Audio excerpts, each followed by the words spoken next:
Blog Talk Radio. The Screened Visions Movie Blog Podcast is a proud member of the Otacast Radio Network.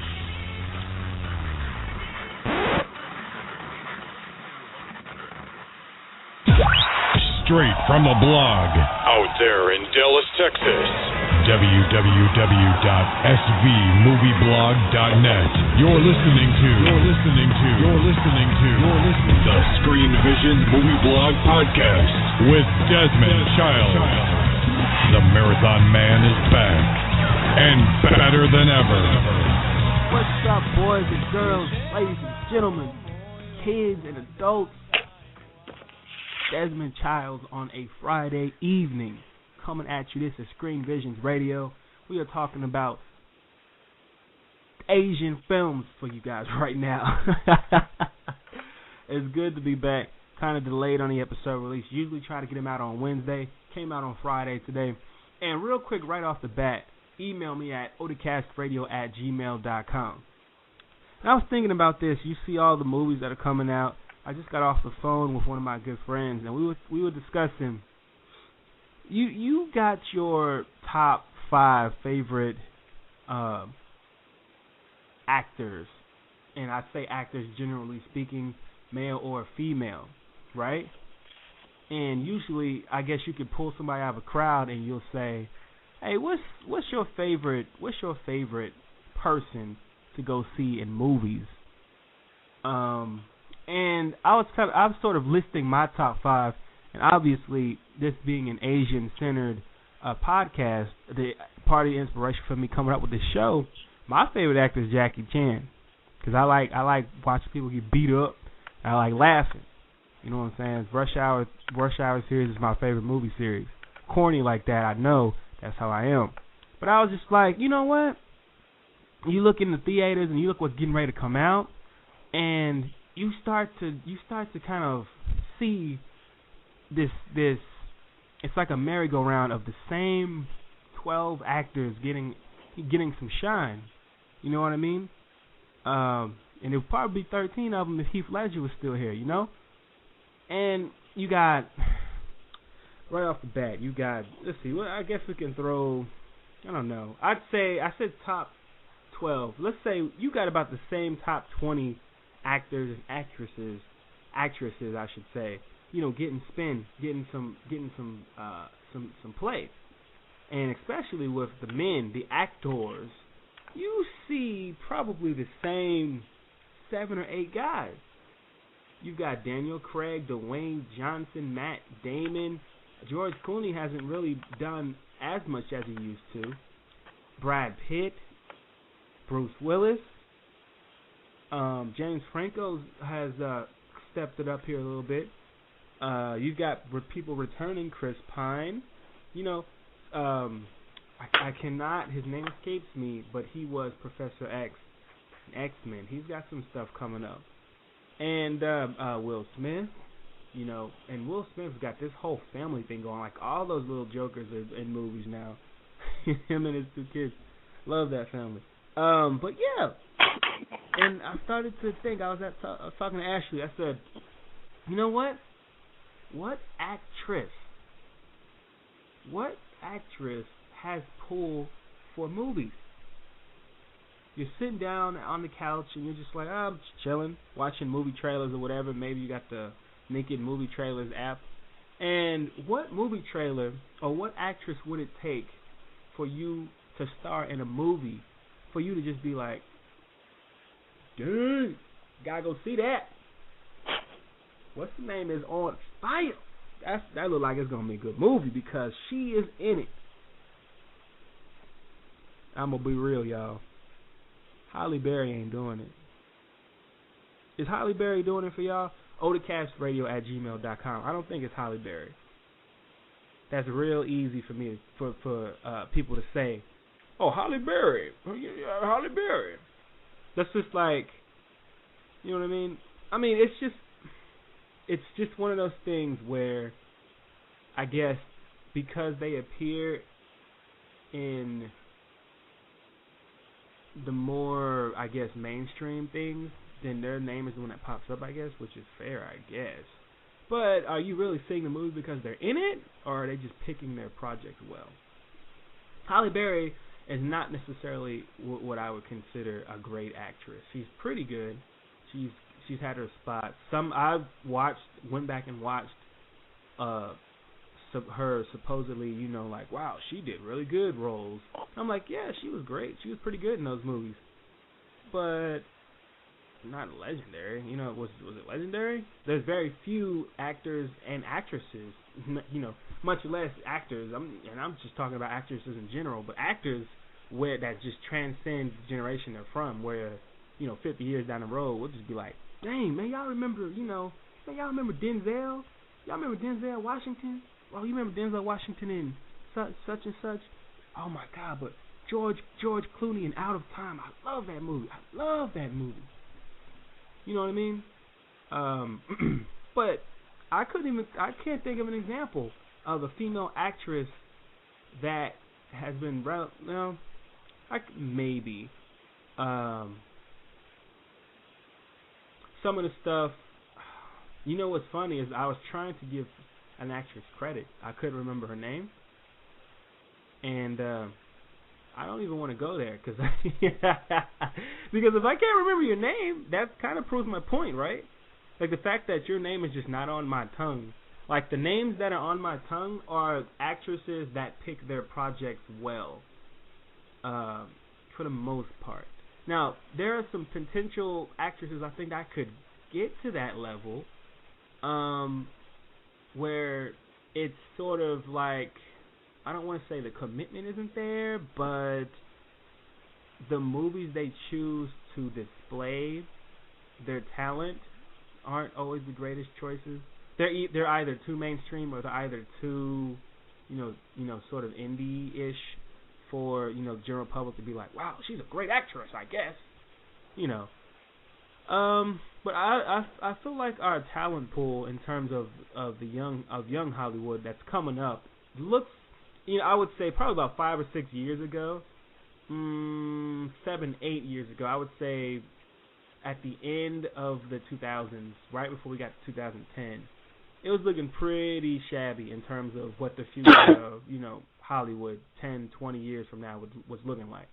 You know what I mean? Denzel's not getting any younger.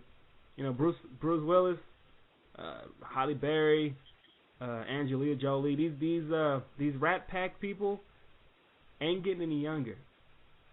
And you're starting to see a lot of, and I'm not saying it's like just a recent trend, because a lot of times, back in the olden days, 30s, 40s, 20s, you'd see a lot of crossover with talent. You see people who were singers who, did theater plays, who were on television, who were on radio plays, who got into movies, and, vice versa. So you're seeing people like Justin Timberlake see a little bit of success, or at least get some exposure in that sense. So that's good. But it's just, the dude was from radio. Like, wasn't he on the Mickey Mouse Club? You know what I'm saying? Like, it's not a slight, but it is. It's like, where is that purebred, I was born to act? And my challenge to you out there listening is I want you to give me your top 5 list, mainstream or otherwise, of actors and actresses that are going to make history. Which ones do you think are going to make such an impact on the industry in, the next 10 years? These 5 actors that you choose, actors or actresses, are going to make the biggest impact in the next 10 years. Who are they going to be, 1 through 5? You can have a short sentence afterwards, or you can just name them. I don't care. Like I said, they can be mainstream. They can be people who are prominent now, who hang around for another 10 years. Bruce Willis is like 55. Dude is 10 years from now, he's gonna be 65. If he's still blasting people away with shotguns at 65, more power to him. But God, it's like, I don't want to see Sylvester Stallone in Rocky 27. It's like, great granddad, are you okay? He hit you pretty hard. You know what I mean? Like, at some point, you either reboot it or you come up with another idea. So, odacastradio@gmail.com. your top 5 actors and actresses that are going to make an impact in Hollywood in the next 10 years. Let's say 10 to 15 years. That's otacastradio@gmail.com. OTAKAST radio.com. And yeah, I was sort of started off talking about female actresses. That's something I would like to get emails on that too, man. You guys, if I'm shortchanging anybody, and I feel like I'm almost positive that I am. I don't ever sit up here and just be like, I'm an expert, and this is the law. What I'm saying, yeah. Of course, I don't sound like that when I talk, except if I have a mouthful of hot dogs. But yeah. But I will say this: I have recently been watching a lot of foreign films, and I've seen some great acting. And it is not, and I'm not just saying, well, that is great acting because of the subtitles or because I don't understand the language or some of the, I guess the mannerism. It's just great acting, plain and simple. I get the feeling for whatever reason, there's just more passion around the world for movies than there is right now in America, in terms of bringing a piece of yourself to whatever part you're playing. I just feel like it's a little, there is a trend of half-hearted acting out there. What do you think about that? otacastradio@gmail.com. An example? Well,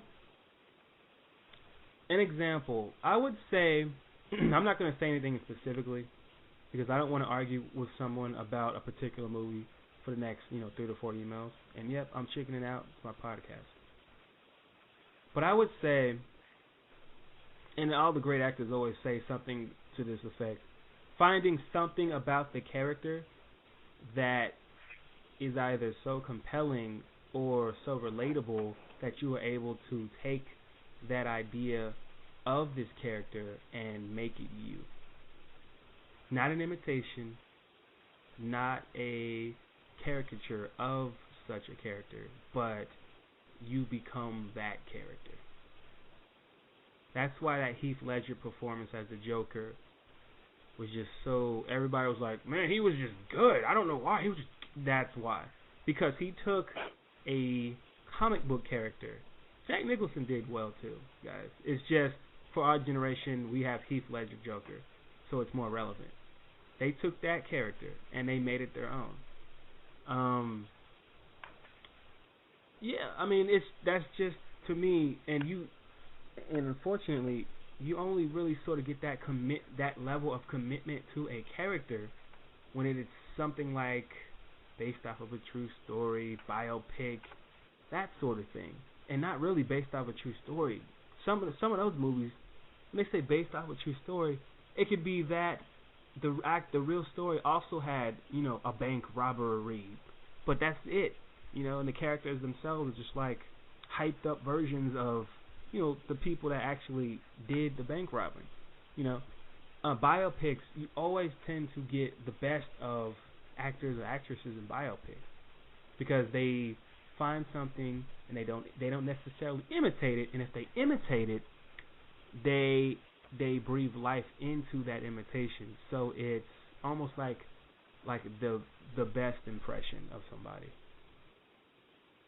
Sounds pretty stupid, right? Screen Visions Radio, I'm Desmond Childs, talking about movies, actors, actresses, who's going to make a big impact next 10, 15 years. What do you guys think? Coming up, I got my review on Flying Swords at Dragon Gate. Finally remember the title, actually. That's pre-recorded. You guys can check that out. Also coming back with the box office breakdown. SBR, back in a second.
coming at ya.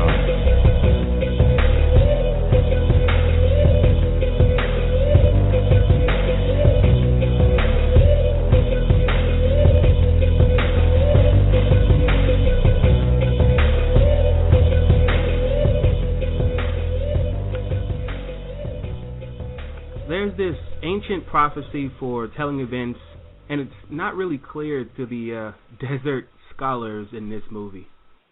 Perhaps the prophecy does not bode well, and they should probably get out of Dodge while they still can. But, the prophecy also seems to speak about some legendary hidden treasure, of course. Now, if your skill with a sword ain't bad, or if you really fancy some gold-plated daggers,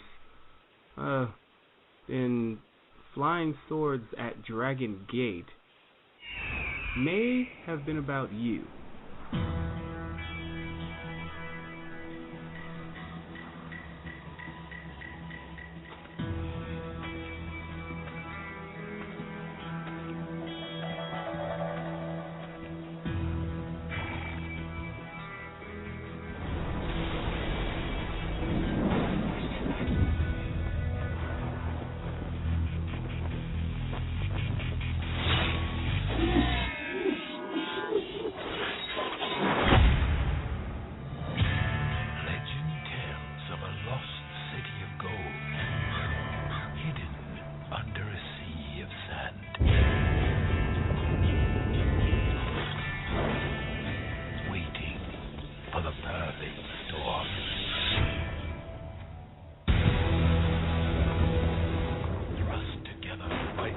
Of nature, ripped apart by greed. A fortune awaits to anyone that survives. Dragon Gate.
This movie is fast, fun, and exciting. It seems to be a movie about the length certain individuals are willing to take in pursuit of gold. I may be giving it too much credit, though. Probably serves better as a by-the-numbers action adventure centered on who can reach the legendary Cave of Wonders, as it were. Regardless of how I classify this picture, it was a wild ride. Unfortunately, it was also a ride that suffered from overdone CGI-itis disease. So yeah, the CGI in this movie looked bad and even awful at times. There seems to be a trick used often in this film where the director and his crew tried to use the wind and the dust to mask the CGI's, artificial aesthetic. I like to talk about what I like and sort of gloss over what takes place without any real spoilers and recapped. And what I'm about to say next isn't really spoilers if you understand, say, the formula this type of movie uses. And although the reasons differ, the characters at the end of this movie all end up at the same place. They end up in the presence of something legendary. We have three groups of characters we have to keep up with toward the rising and falling action. you sort of switch in between two of the groups toward the beginning and middle of the film. Now, Jet Li leads a rebellion against several different embassies closer into the city. He actually sacks one eunuch's palace, but struggles with another whose sword skill seems to match his. The two of them, as well as their factions, play, cat and mouse all the way into the desert, where the groups have to seek shelter from a storm, like a really, really bad, like legendary sandstorm, where it's just like, oh my God, this just happens to be that night, sort of thing. Before I forget, there is also another group featuring a very skilled female warrior and a runaway concubine who are being tracked by the eunuch whose sword skill matches Jet Li's. He is tracking her down and is going to kill her because she got pregnant, quote unquote, when the queen of one of the embassies didn't want her to. Something like that. Some stupid royal mishposh. The two women ditch and dash their way into the inn as well, and the whole scene is set for a major climactic pitch. Now, does it pay off in the end? And the answer for me is not really. I felt like the story ran out of steam and sort of scampered onto the ending credits. I watched the English dub version of the film, and it was about a solid C+. It's really hard to portray certain things with only your voice to match, another character's, acting of their specific, character in the movie. So it really couldn't be helped if the voice artist gave some anime-esque reads. I also wanted to switch to subtitles, but was already, kind of comfortable on my couch. So, what can you do? It was almost one of those endings where the movie would end immediately after the hero accomplished his main goal.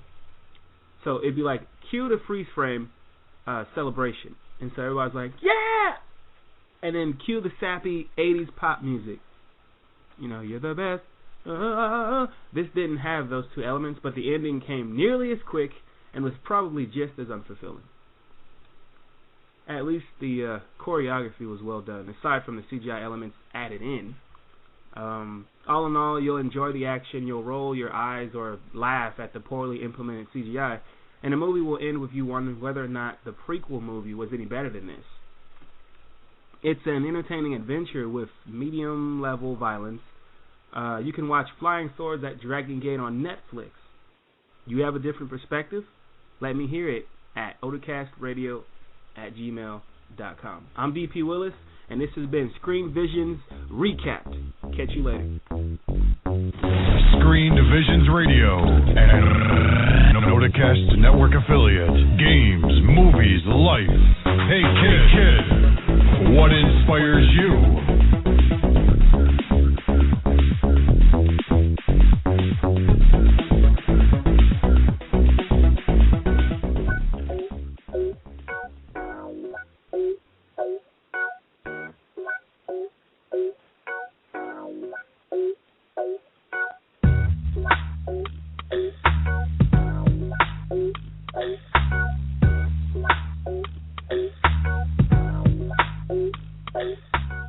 This box office breakdown brought to you in part, well, I guess it's all brought to you by Movies.com. Movies.com, check it out for movie times, reviews, and of course, the box office top 10.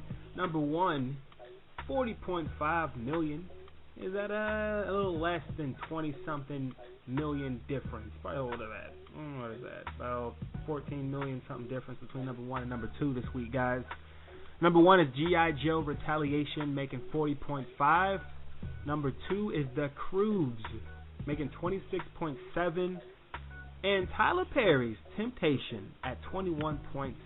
Real quick, now I talked about the top 3. And, well, I'll get to it in a second. I want to get these other, 7 out the way? I'm really bad at numbers. Number 4, Olympus Has Fallen at 14.1 is actually hanging on there. Oz the Great and Powerful, 11.7. The Host, 10.6 million at number 6. The Call is 4.9 million. Admission at number 8 with 3.2. Spring Breakers at number 9, 2.7 million. And number 10, the incredible Burt Wonderstone hanging around with 1.3. So back to what I was saying. I think last week I was trying to see, out of the 3 movies that came out last week, G.I. Joe, The Croods, and Tyler Perry's, which had the potential to sort of take a big leap over the other movies. And to my credit, I said G.I. Joe was probably the most likely to be that movie, and it turned out to be woohoo, I guess. But Tyler Perry, I just felt like it was a toss-up in terms of you know how a lot of times it depends on what holidays are coming up, observed or not really observed holidays, that sort of thing. Date nights, all those come into consideration. The only thing that really doesn't change in terms of box office numbers and people going to the movies is whenever kids go, because kids can literally go to the movies any weekend, just any Friday, any Saturday, any Sunday. It doesn't really matter what's really going on. Kids always go to the movies.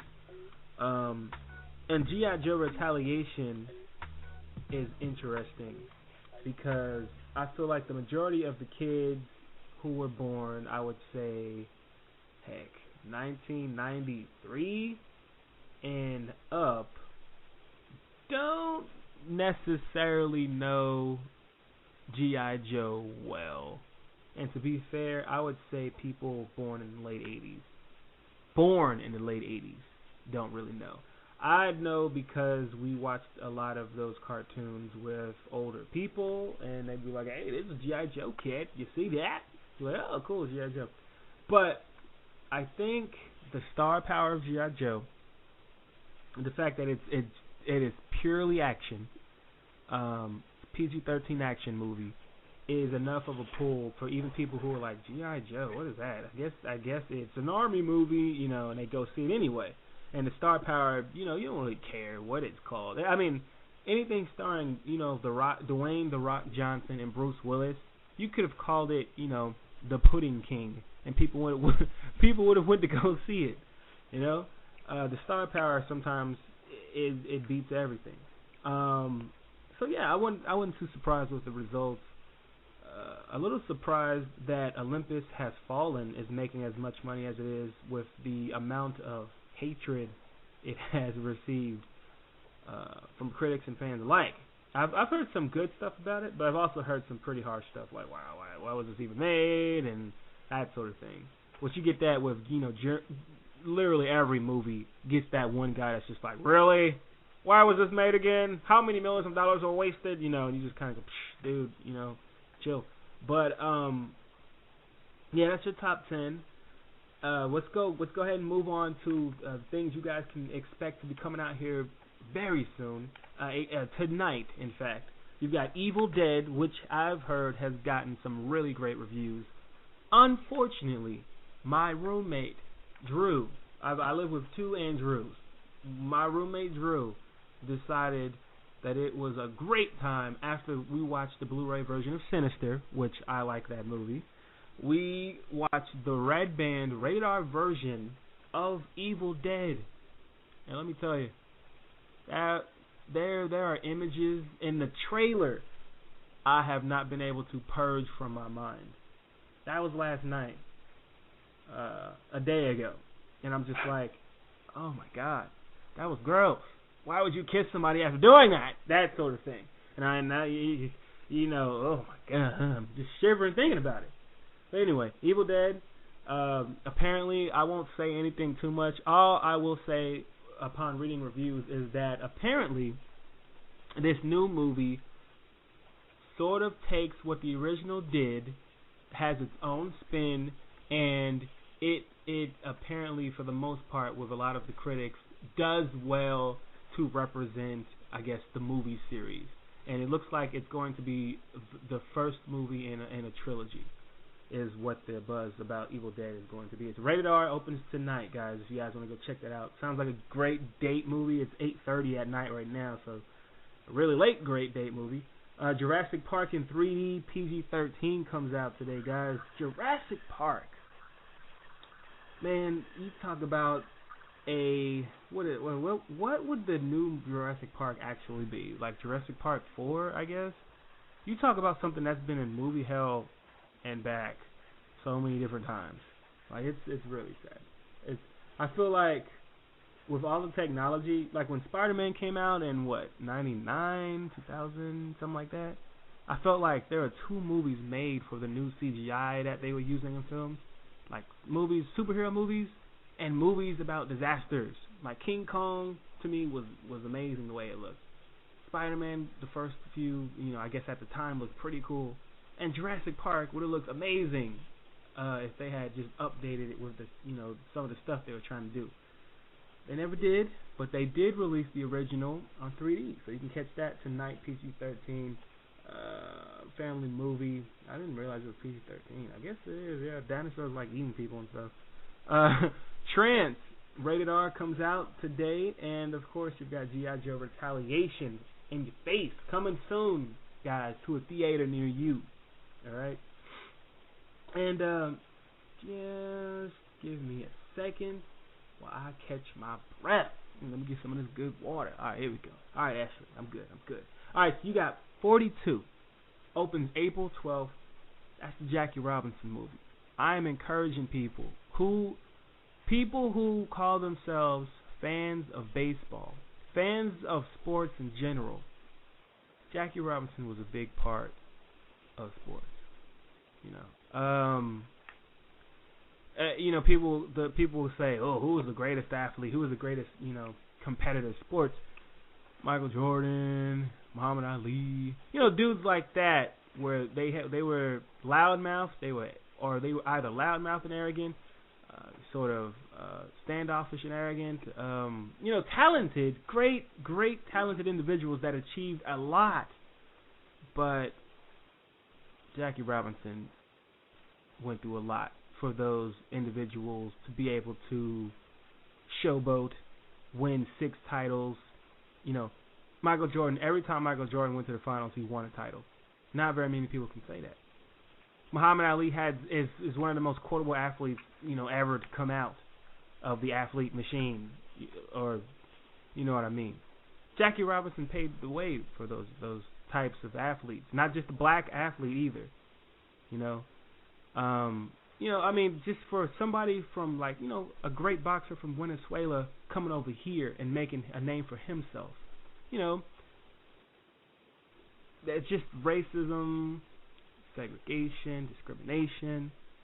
All that was in full effect, live and direct around this time. To have people throwing baseballs, spitting, cursing you. I'm sure they were saying things about this man's mom.